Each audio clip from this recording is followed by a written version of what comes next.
សូម្បីតែជីវិតអមតៈតែត្រូវយល់ព្យាយាមរកហេតុផលដោយខ្លួនឯង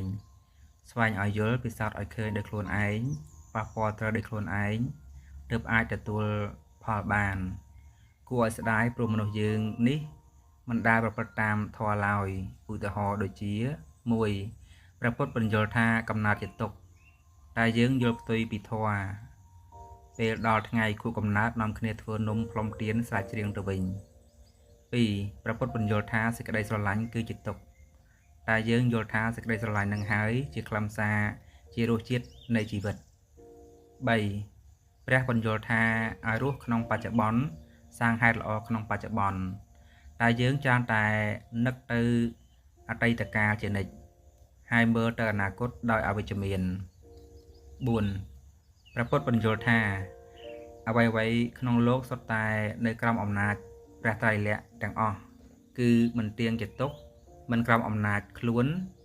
ពលឲ្យខ្លីគឺកើតរលត់ទាំងអស់តែយើងសោមនស្សរីករាយសប្បាយនៅពេលដែលបានហើយកើតទុក្ខទោមនស្សនៅពេលដែលបាត់បង់លក្ខនឹងលក្ខ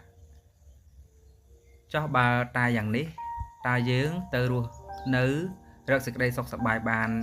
យ៉ាងណាទៅណនេះគឺជាអត្ថបទខ្លីក្រោមចំណងជើងថាព្រះធម៌អាចដោះស្រាយគ្រប់បញ្ហានៅក្នុងលោកបានទាំងអស់ដែលសរសេរចែករំលែកដោយអំប្រុសហឹមឆាន់សូមអរគុណសូមគោរពលា